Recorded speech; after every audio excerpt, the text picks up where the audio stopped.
Right. Now what should be live, people? I'm just waiting for Paul to join up. We've had a bit of a carry on trying to get it sorted, but we're finally there.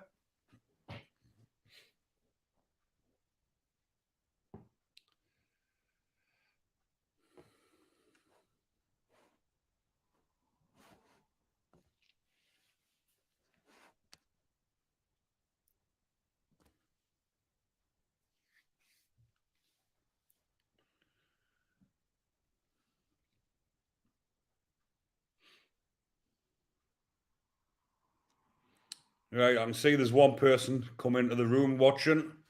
Just waiting for Paul to join up.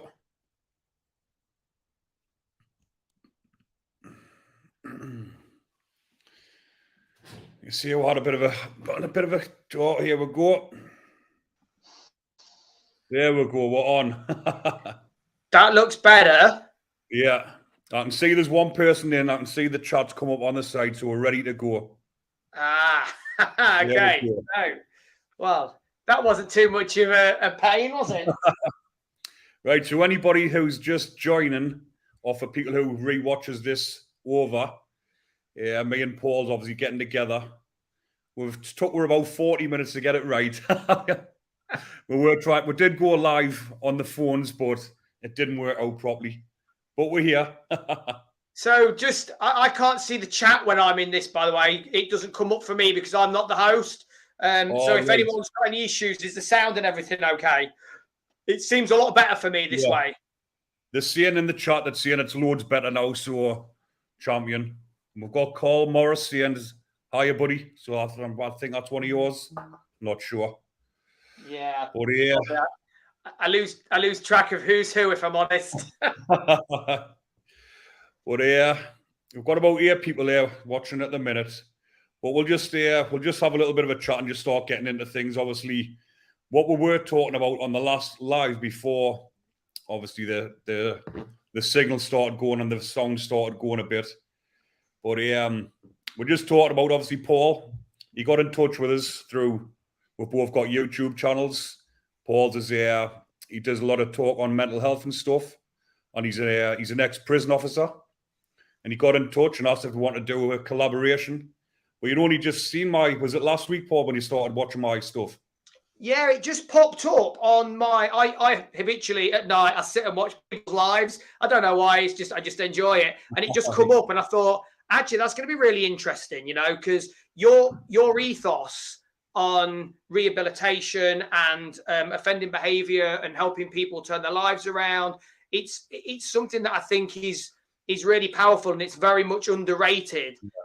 And I think looking from an officer's point of view and from an ex-prisoner's point of view, it's something that the two can bring together. And I think we both want the same thing. Neither of us want anyone to go back to prison. Yeah, absolutely. So like you say, we're both coming at it from the same angle sort of thing, but we've both been on other sides of the fence. Obviously, I was ex-prisoner, you ex-prison officer. But so how long were you in the prison service, Paul? Nearly 7 years.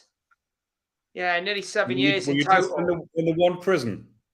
Yeah, so I only served at one prison, but I've been to a couple of others, but I didn't do any like high max stuff. Like I've never been to Franklin. I've been close to Whitemoor, but we never actually got in it. I don't fancy it. Oh, probably just as well. I could have had Whitemoor as my prison when I joined. It was one of the prisons that was in the area. And I had the opportunity to go be an officer there. And, oh, man, I'm glad I didn't. I'm glad. But, yeah, obviously, when I do podcasts, I normally do it a bit different. I normally do, like, over a Zoom meeting, and then we'll go back and I'll normally edit it a little bit. And I normally release them on a Sunday, but obviously this is the first live podcast. So what we'll do is, Paul, if you don't mind, we'll just go a little bit back. Normally, like I've just mentioned on the last live, most of my guests are ex-prisoners that have come out and they've turned their lives around. And it's just showing people that just because you've been to prison doesn't mean that you're all bad. You might have done bad things in the past, but you've come out, you've changed. The ones that changed their lives around, I know there's ones that just come in and out all the time and they don't make any use of the time whilst they've been in there. But it's just showing people that when you come out, people do actually change. And it's giving people that perspective of prisoners when they come out to let people know that they're not bad people. Some of them have just went down the wrong path, a bit like myself, come out and you're making a bit of a difference in the community now. Yeah, and I think I think that's what can make a big difference inside as well, Ricky. If prison officers have that mindset as well. Yes, there is people that are probably not ever going to change. We know that there's career criminals, but you still treat them the same. But I've met guys in prison who are normal blokes living a normal life, and they've just done something stupid, like got in a fight and assaulted someone, or they've just done something really stupid, got themselves arrested, but they're just a person. It could happen to me. If anyone touches my kids, right, I'm going out there and I'm probably going to do something really stupid that's going to get me put in prison. Right? Yeah. that could happen to any of us, couldn't it? Exactly, but that's what a lot of you do get on my channel. It's all like positive. I get loads. It's all positive feedback, but you do get the odd one or two people that'll come up with daft comments and say, "Well, you deserve it. You put yourself in prison." But like you've just mentioned, I've met blokes in prison. You'll have met the same. Come from an ordinary family. They've never been involved with anything in their lives. They might have one night jumped in a car or something, pissed after being out drunk or something like that, and they've landed themselves in prison. And it's not just the typical person that you see in prison, is it? It's all different types of. No, and I'll be honest, there was more of them in prison than there was of the habitually real bad ones. There was well, we met some guys in there who are never going to change, big time gangsters. And don't get it wrong, I don't know if your listeners understand. I think they probably will know if they know the prison system. I was in a CCAT prison, but that doesn't mean that everybody was not high risk. You still got a lot of high risk people in there.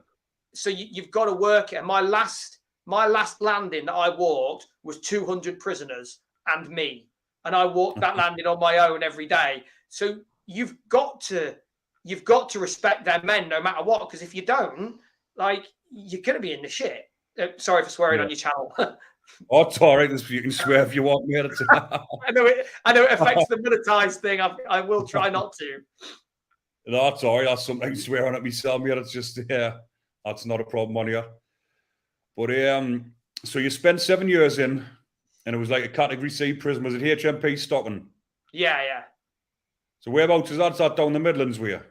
It's Leicestershire, the Leicestershire-Peterborough, Leicestershire-Cambridgeshire border. It's in the middle of nowhere, so I'm not sure the exact location, but it's out that way, Leicestershire way. Yeah. So we'll just go back, because obviously when I have my guests on, I always go back to the start. And so where did you grow up, Paul? Where were you born and where did you grow up? Okay, so I was born in a small farming village in Lincolnshire. Grew up there. I mean, it was worlds apart. There's no cities. People lived in freaking farms. Do you know what I mean? played with tractors. But I left there when I was 18 and joined the army. And kind of, I've been all over the world. I was based in Germany. Did that for 6 or so years. Come out, spent a bit of time just bumming around from job to job. But I missed the uniform. I missed the whole life. So yeah, I just kind of fell into the prison service. And I loved it. I did love the prison service, but it got very difficult towards the end, because we all know what society is like nowadays. It got very much, we don't want an us and them feel. And I think that a lot of senior management wanted that. They wanted us to start calling prisoners Mr. And as much as we need to respect everybody, you don't call Mr. You don't call people Mr. in everyday life. You need to build that rapport with people, and it got very difficult towards the end because of the way that the world's going. But we'll just, obviously we jumped just a little bit there, but when you went back to like being like younger, being like a teenager and stuff, we're getting up to typical things that teenagers do. Obviously when I was younger, the areas that I grew up in, it was a lot of drug use in my area. So from a young age, we were all drinking and taking drugs, mainly cannabis, and progressed on to ecstasy and stuff. Were you into anything like that when you were younger? There wasn't really. I mean, are we about the same age? You're a bit younger than me, aren't you? I'm in my 40s. Oh yeah, so yeah, I'm 42, so it was similar ages. But I grew up in a village. My nearest city was Lincoln, which was 12 miles away, and that's not a very big city at all. So yes, we used to go out drinking. There was a lot of alcohol, drugs. Other than a bit of resin, cannabis, there wasn't really anything. That drug scene, I missed all that. But we still got up to stupid stuff. You know, I could have quite easily, and I did. So I got chased by the police one night. We had caused quite a lot of vandalism, petty stuff, really, but it resulted in me getting chased by a police dog and taken down. And that's not a great experience. So from there, you can go either way, can't you, at that age? I think I was 14 at the time. And you can either think, shit, I don't want this. I mean, my dad leathered me, so that kind of helped. But at that point, I think you can go either way, but there's a very big difference, and there was then, I don't know so much now, between growing up in a big city and growing up in a village. Yeah. I can imagine, obviously, like you say, living in a village is going to be a lot different to living in a city. I know where I live, it's made up of loads of different little villages, but it is quite a lively place, and it's quite a big built-up area. So it's not like a little village by itself. It's County Durham's quite a big place. I don't know if you've ever been up this way. Well, my wife's from up there. My wife grew up on the big council estate in Newcastle, Meadowell. Oh, right, yeah, that's North Shields way, that. Is that where it is? Yeah, she grew up there. So, and I was based in Catterick, so I have spent quite a bit of time up there. Right. So what age were you when you went into the army and that? 18. I was a baby. I thought I was a grown up, but yeah, I was 18 years old. And how did that start? Where did you go to first then? So I joined the army because, and I was an apprentice joiner, and I fell out with a tutor at the college that I was at over something stupid, woodwork thing. And I walked out the college, and the Army Careers Office was across the road, and I just went straight in and signed up. And then I was based down in Winchester, down south. That was where I did my basic training. And then I did my trade training at Bovington down near Bournemouth, which was tank driver, and then flew over to Germany for the majority of my career. And how long were you over there? And how long did your army career last? Germany for 4.5 years, back to Catterick for a year. And then with the training as well, it was just coming on for 6 years when I come out. Right. So was that when, obviously, when you come out of the army, you went into the prison service? I come out of the army, and I was homeless when I come out. But I met my now wife and moved in almost immediately with her. And I spent a bit of time civil engineering, just going from little jobs, you know, servicing water treatment plants. I worked a little bit in some psychiatric units, a couple of years, just doing bits and bobs. But I really struggled to transition out of the army into civilian life. It's a real big change. And I would say it's similar to being in prison for all that time and having to come out and readjust to society, because it's a completely different world. So yeah, that's when I was looking then for that connection again, like you have in the army. Because there's a lot of screws. I have met a lot of screws in prison that are ex-army, especially like in Frankton, the high security prison. There was quite a lot some big ex-army screws in there. I think it comes down to mindset.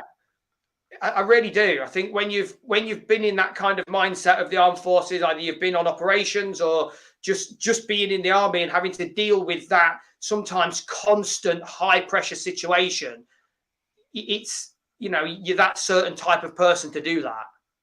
Yeah. So how did it come across for the prison service? Did it just stumble upon you, or did you go out looking for the job? I saw it in a newspaper. I saw it in a newspaper ad and thought, I'd give that a go. How hard can that be? So you went in for your training and everything? Yeah, it was a bit different back then. I don't know 100% how they do it now, but back then you used to have to go away for a week. And I don't think you do now. I think they just put like young lads straight on the landings. Oh, there is a lot of that, especially in the private prisons. I think that's why a lot of the trouble happens, because they're putting staff on who have got no prior experience of working in prisons or anything like that, and they're chucking them straight in at the deep end just because they're understaffed.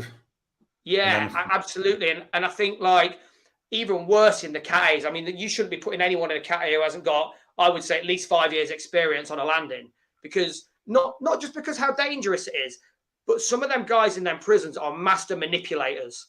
Like, yeah. And if you're not geared up to spot that, you're going to be banging trouble. And obviously, like you say, some of the lads in prison, they're looking for weaknesses in the screws, aren't they? Like, obviously, you'll have come across that yourself whilst in prison. Some of them, it's to see them from both ways. And some of the lads will be testing the screws of the officers just to see how they're going to react. Yeah. And obviously, if they don't react in the right way, they either become... I think cons that have been in for a long time or been in and out or are career criminals, they can spot a weak screw a mile off. The minute you walk on the landing, they know. But yeah, so you went into, was it straight into HMP Stockton? Yeah, straight in. And to be fair, I went straight into the block as well. I did 4 years segregation as my kind of my induction. Right. So it was a bit of a baptism of fire, really. So what type of screw were you like then? Because obviously we've only just started speaking. Some of me subscribers will be dying to know. Like we mentioned before, you get the ones that go into the job, that just want to do the job and get on with the lads, go home. Some of them go in there and you can get some of them, you'll have met some yourself that are right horrible. And they're just in there to try and upset people. Yeah. So like, I'm lucky if I'm 5'6". Like I'm not a very big lad. I haven't got anything to back that up. So you can't be like that. Yes, there was some big screws and some big cons, but if you go in there, especially if you're a bit smaller, look a bit weaker, you can't go in there with that kind of attitude. You know, I initially went in with the attitude of prisoners, and I'm going to be honest, Ricky, because we've been, that's what we are. Yeah. I went in with the attitude of prisoners are scumbags. Right. I went in with the attitude of addicts are scumbags. They're in there because they're prisoners. Probably like the comments that you have in your chats now. Well, I have had one comment saying on about me saying, I love you, but I hate screws. I'm going to unsubscribe. Well, if you're going to unsubscribe because you hate screws and I've got a screw on, then to me, that's just nonsense, I'm sorry you've lost a subscriber because of me, but I wasn't one of these screws that went in to antagonize. I don't like fighting. I didn't like arguing. I don't want to go in. I've got a wife. I've got kids. I don't want to go in to get hurt, to fall out with people. I want to go in there, and we can't do it for everyone, but we want to help people. And that's why I do what I do now. Yeah. And anyone who looks at my life now, because it's easy for anyone to say, Ricky, it's easy for me to sit here and say, I was a great screw. I wasn't an arsehole. But if you look at the life that I've had since, I work with homeless kids now. I run a youth homeless project. We do a mental health podcast. My life is dedicated to trying to help people. So I'm hoping that's a testament to the kind of officer that I was, because that's essentially what I wanted to do as we progressed, was help people like yourself who want to turn their lives around, because we don't want these guys going back out on the streets committing crime anymore. Right? And that's the way it should be. I'm not saying every screw was like that, but that was how I was. Oh, wait, like I say, that's obviously why I'm getting you on as well, like to show people that just like screws, prisoners, not all prisoners are bad and not all screws are bad. And I know all the lads, all the decent lads that have been to prison that do follow me channel, if they're honest, they will say, of course they've met screws inside that they've getting on with. You cannot not, you know what I mean, unless you're total arsehole and you're anti-authority and you just don't get on with anybody. But yeah, if you're stuck in there you need help, you need applications, or a lot of lads can't read and write, they will get the odd screws that go out the way to help them. So yeah, I think it helped that I was into the gym. I was into fitness. Obviously, you'll know massive amounts of prisoners. The gym is their life. Yeah. You know, you would use the gym as a tool to help people because you know that you know you don't. If this happens, then the gym's going to be closed this afternoon. The gym screws had the biggest power there was. So it helped that you've kind of got that common connection, and you had to have, not with all. You know, there was cons that I didn't get on with. There was cons that I've taken mobile phones off. We've found drugs on. We've drug tested when they don't want to be. There's always going to be that battle between screws and cons because that's human nature. But on a whole, I like to think that I was a fairly decent, fair screw. I was only assaulted once and I was never potted. So it must have been fairly good. Well, you've done all right then, haven't you? Yeah. And to be fair, the guy that assaulted me was suffering from drug-induced psychosis, and he punched me in the face and ran away. But other than that, I'd never had any real problems. And I think if you can get through a 7-year career like that, you must be doing something right. Yeah. So you've also got the other type of, like you say, the ones that maybe some of the lads will look at as easy pickings and try and use the screws, or you'll get the screws that are in there to earn a few extra quid, which happens all the time to make more money. Did you ever come across any of them, or did you know or suspect any screws that were either taking drugs or taking mobile phones into the prisons? There was, during my career, there was officers who were walked to the gate because, not just officers, civilian workers as well, who were walked to the gate because the temptation, I think when I joined, the yearly pay was £17,000 a year, right? And you could be a bin man for 20, I think, at the time. So when you've got a master manipulator coming up to you saying, you bring me a phone in, it's £500. That's what you could have made for a mobile phone, £500. So that's going to turn people's heads. Did you ever get asked? Loads. Especially by gym cons to bring steroids in. But it's just, you get caught, you're doing 9 years. Exactly. So obviously not worth it, is it?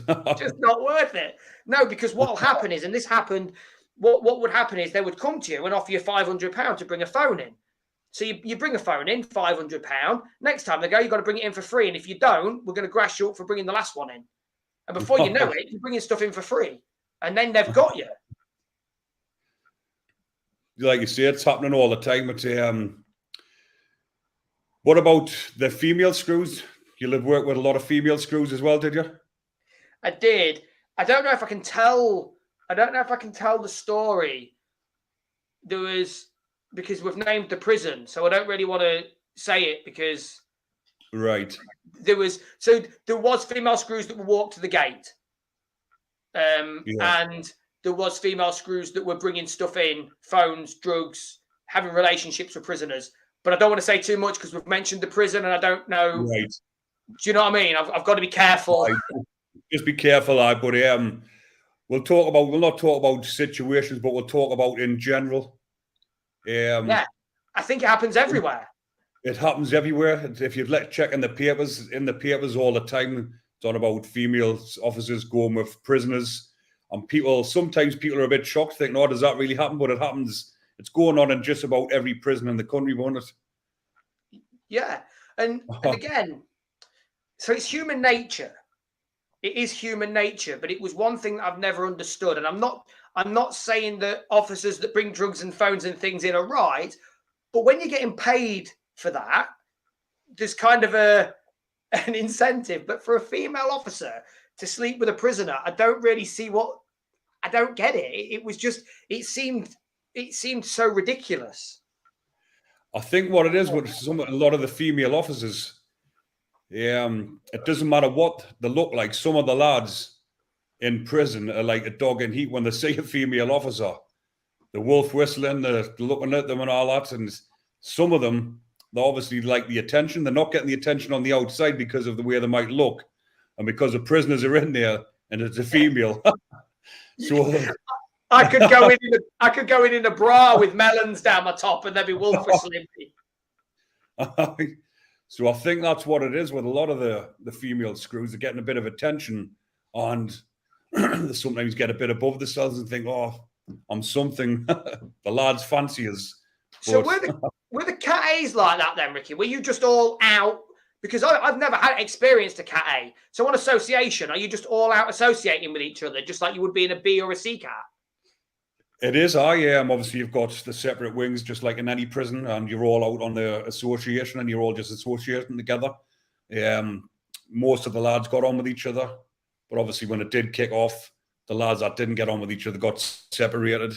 But everyone's just out associating with each other, and everyone's got their own little groups and stuff. But everyone more or less got on with each other. There was massive every now and again.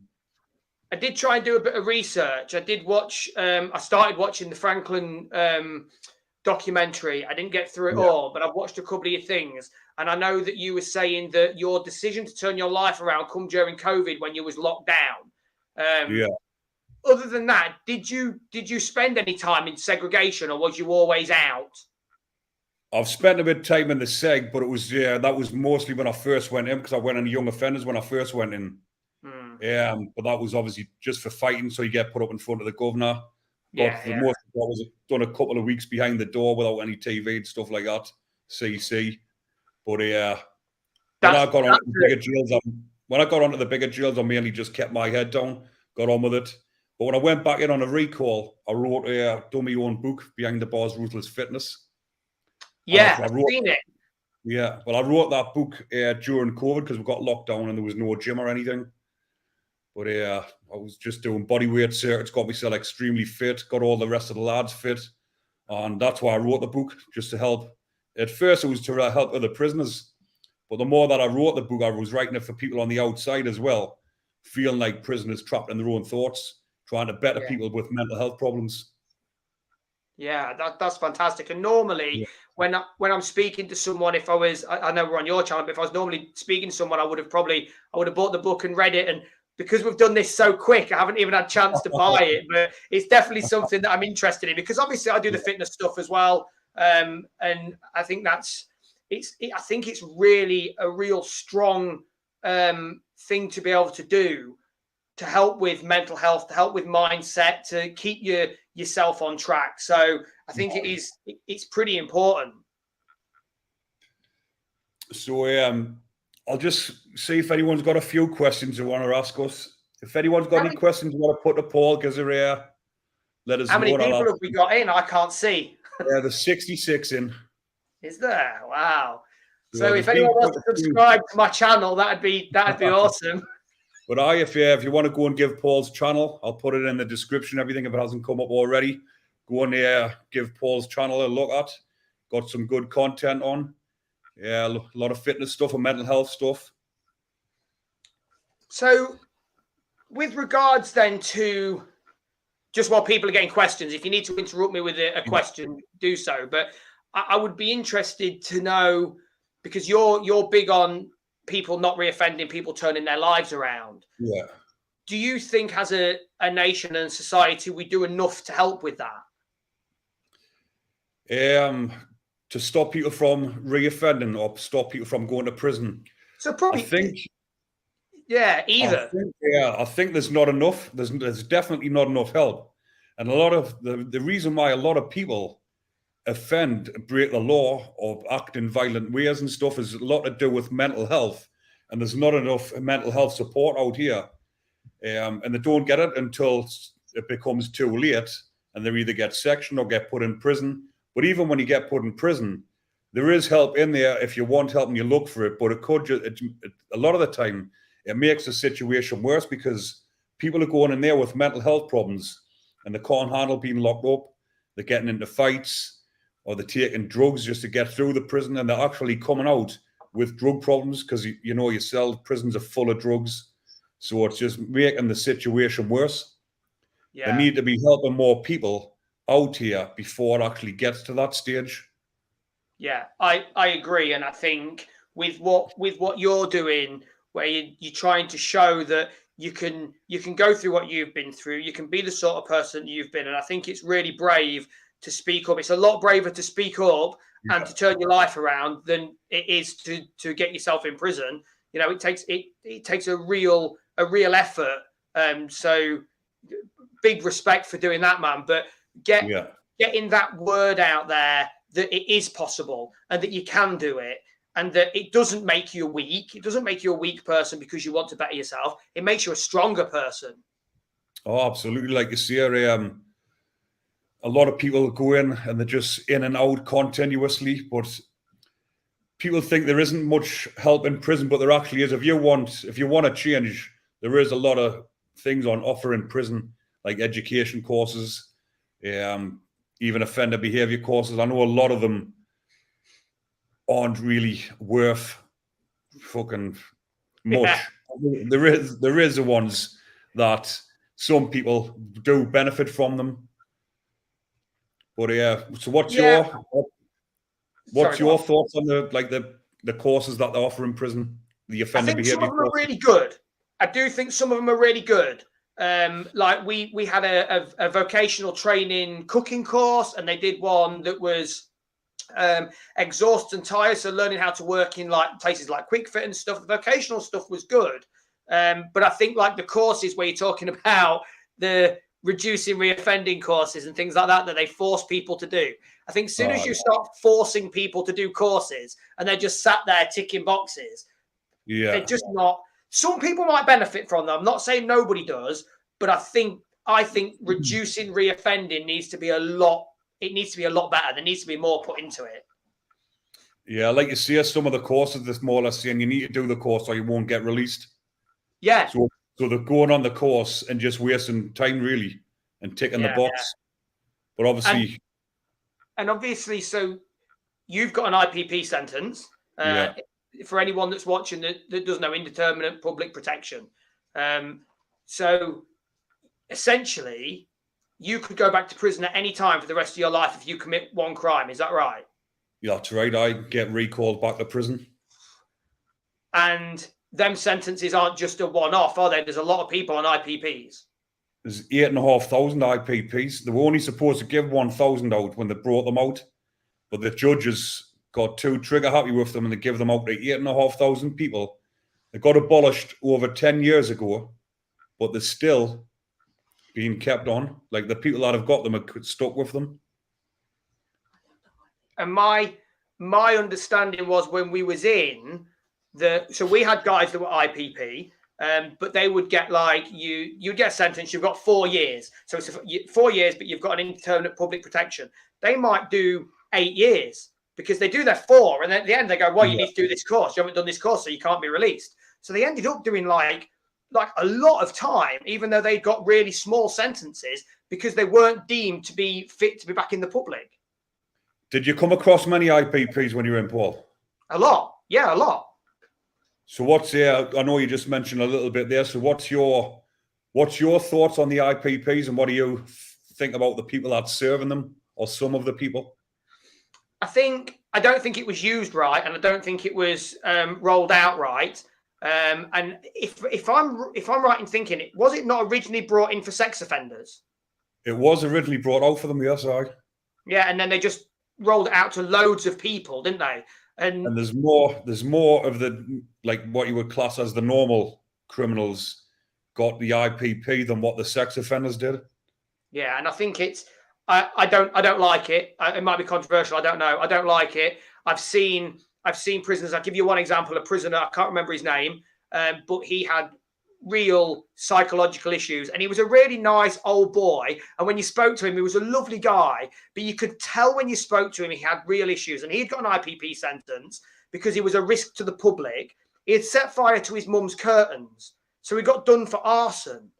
And yes, he was a risk to the public, but not as much as someone that's out playing with kids. Do you know what I mean? It seems such an excessive use of that system.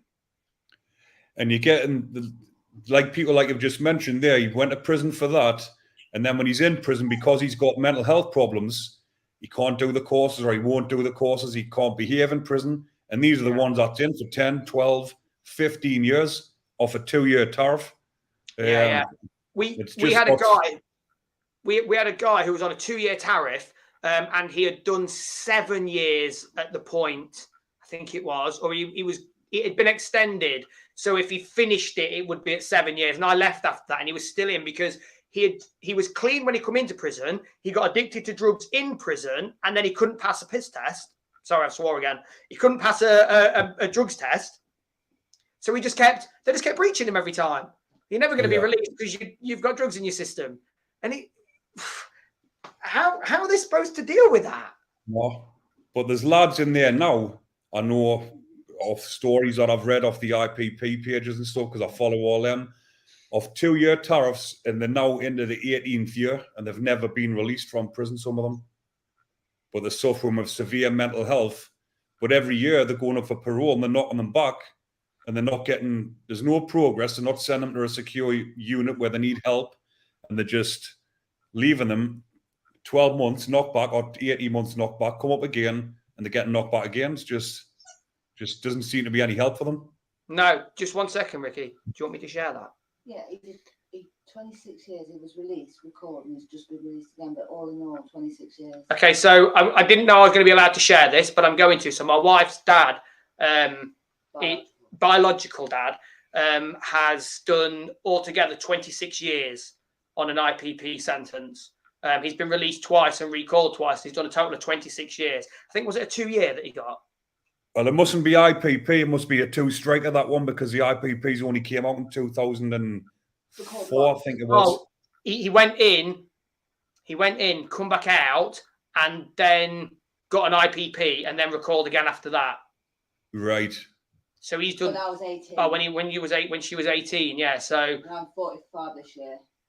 The IPP wouldn't have been out then, so it must have been re-released. Anyway, we'll carry on. But yeah, so he's back in now in an IPP. He's done a total of 26 years.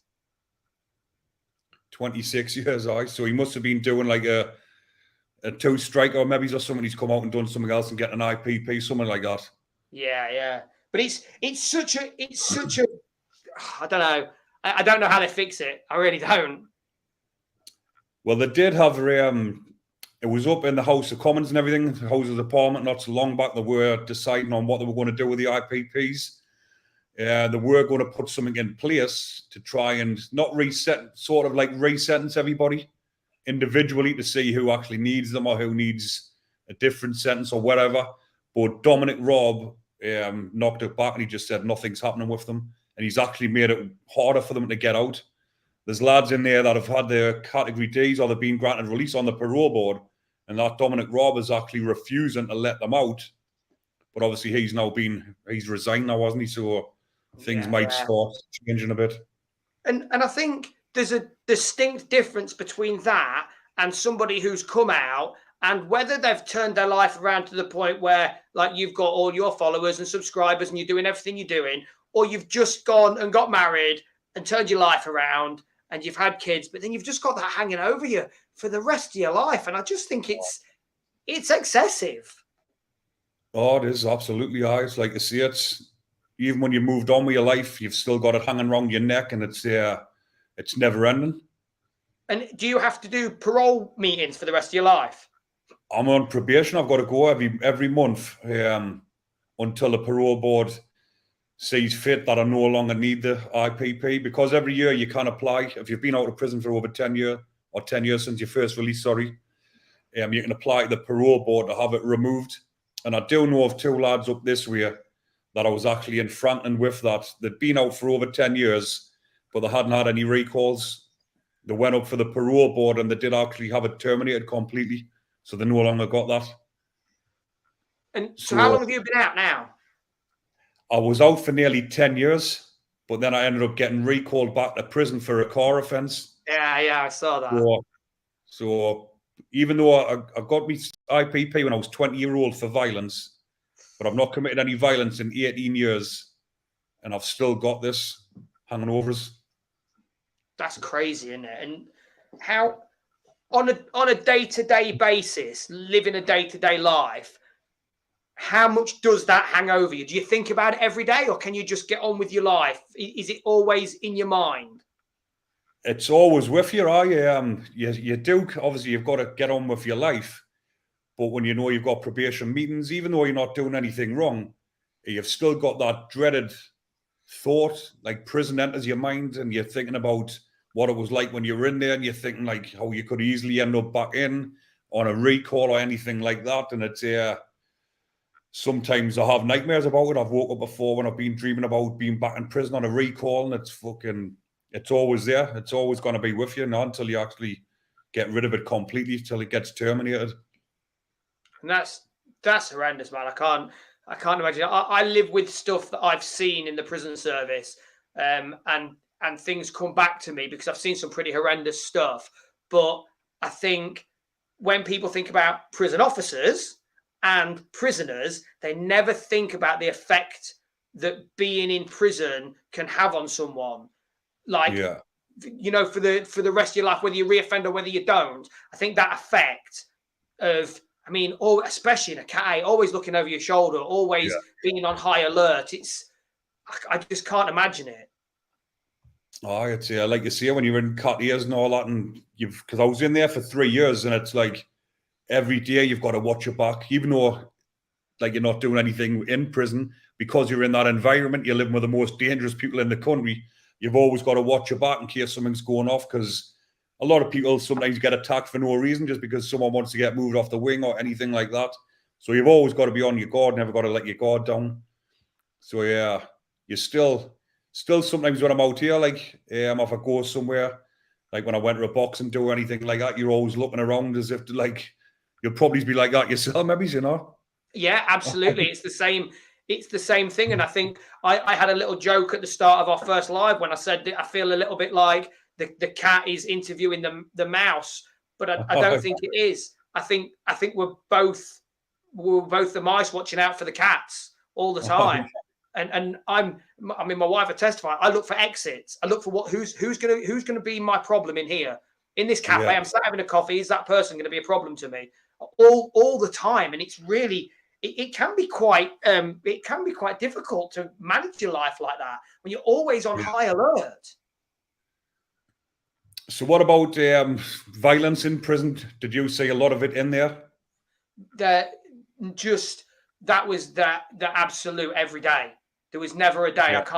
I couldn't tell you a day where I went in and there wasn't violence. Violence to themselves, violence to others, violence to screws. It was just some of the violence I've seen is just incomprehensible. Because with the Cat C prisons, a lot of people think obviously because it's going further down and not as high security, but there's more trouble in the Cat C prisons. It's not the violence isn't as bad, but there is more of it. It's happening every day, and more of it's like fighting, but you do get a lot of slashings and everything. So what was the worst violence that you seen whilst you were in there? So I suppose the worst was I've been involved in a couple of concerted indisciplines on wings, so riots. Not to the point where we've had to get riot teams in, but I've walked onto a wing, and there's been 50, maybe 60 prisoners fighting, pool cues, balls, things, hot water being chucked about. As soon as the screws come in, it dispersed a little bit. So I was lucky. I didn't end up in any major things. They tend to disperse. But I think the worst thing I've ever seen was a kid who got slashed with a double razor. And I will just explain it a bit. I'm sure there's some of your guys that are watching this understand this. They put 2 razor blades in a toothbrush side by side and then slash with it because it opens 2 cuts up, which means they can't be sewn because they're too far apart. And they'd slashed him deep in his cheek, and you could almost see through, and it was all the way down. It was pretty grim. Oh, it leaves a nasty scar. That one, I've seen some scars like fucking. Yeah, nasty stuff. I think probably like you see, they can't stitch it because if they try and stitch one side, the other side opens up on it. So it's it's just pushing it together, gluing it, and bandaging it.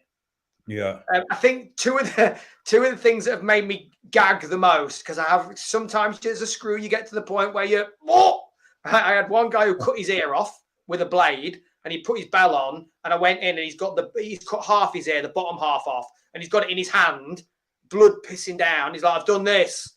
Like, and we took him out on a medical escort, and they cauterized it in the hospital. They'd sew a heated thing because they couldn't sew it back on. So to stop it pissing blood, it's like a soldering iron, and you could smell the flesh burning as they were doing it.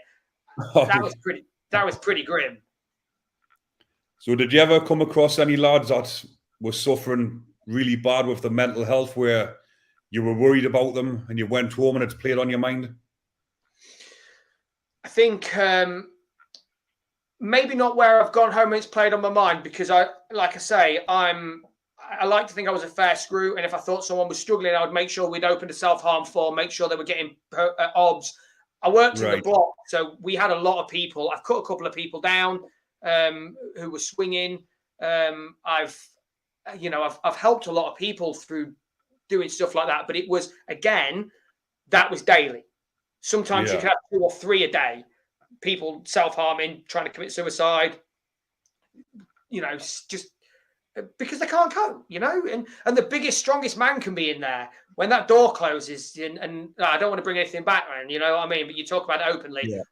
When that door closes at night, that's a lonely place. Oh, of course, but like you see, there's a lot of self-harm happens in the prisons. Like happening all the time. I've seen people cutting the cells to pieces, the arms, the faces, everything, doing it to themselves, self-inflicted. I used to lock up an old boy on in the Seg, and he used to bloodlet. He would push spoons up in his skin, so it'd be like 6 inches in, and he would drain his blood off and then smear it everywhere. It was, not the prettiest, but that's the kind of thing you deal with on a daily basis. And this is the hard thing. You have to do that and deal with that, and then get in your car and go home and live your life. And it's really strange. So I'll just see if there's anyone's want to ask us a couple of questions here, because I'll probably start wrapping it up soon, because I'm going to go and chill out before I go to sleep for a bit. It's getting on now. Man, absolutely. I really appreciate you having me on, Ricky. And it's really great to get this idea that we don't have to be separated. We don't have to have this us and them mentality. I think when we're talking about helping people not reoffend, everybody needs to be able to do it together. And it's like you say, some of the biggest, hardest blokes that I've met in prison got on with a lot of the screws, had a laugh with them. Yeah, especially in Franklin. People might think in Franklin that the screws and the cons didn't get on, but they actually got on better than what they did in the other prisons. Because in some of the other prisons, some of the lads that are in the cat season, that they've got that like chip on the shoulder mentality, where in the Cartier prisons, everybody knows who everybody is. Everyone knows how hard someone might be. And they get on with the screws, like they've got to live in there, so they've got to make the time easy. So getting on with the screws is going to make your time easier. Most people want a quiet life. Cons want a quiet life. Prison officers want a quiet life. You just want to get on, do your job, and go home, or go behind your door. Yeah. But we'll see if anything comes up here, and we'll just wrap it up in the next 5 minutes. But is there anything you want to add, Paul? I guess just if there is anybody, whether you're an ex-prisoner or whether you're a prison officer or just a general person, if you are struggling with your mental health, we do a mental health podcast. My wife, who's sat watching now, is a mental health nurse of 23 years. So, we know a lot, and we can help people, and we are helping a lot of people. So if you do want that and you just want to pop over to the channel, that's fine. You can always pop in. We do a live podcast every Saturday.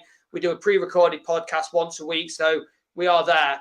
If you're struggling, guys, anybody, you just got to reach out and talk. And the same, Ricky, like, I know we don't know each other. I know we've just done this podcast tonight, but I fully respect what you're doing. I respect that you've had me on. Yeah. It must be, you've had people unsubscribe because you're having a screw on. But at any time, if you need anything, if you want to reach out and talk, man, just, my email, just drop me an email, bud. Like I say, definitely. And a lot of the stuff that I do like motivation talks on my channel and stuff as well, to try and help people. Because when I first started my channel off, it was all to do with my book, Behind the Bars Ruthless Fitness. And it was all about mental health and fitness training. But obviously, when I went onto the prison side of things, my subscribers and the views and everything started getting bigger, and that's what everybody wanted to hear. So that's obviously why I went down that road.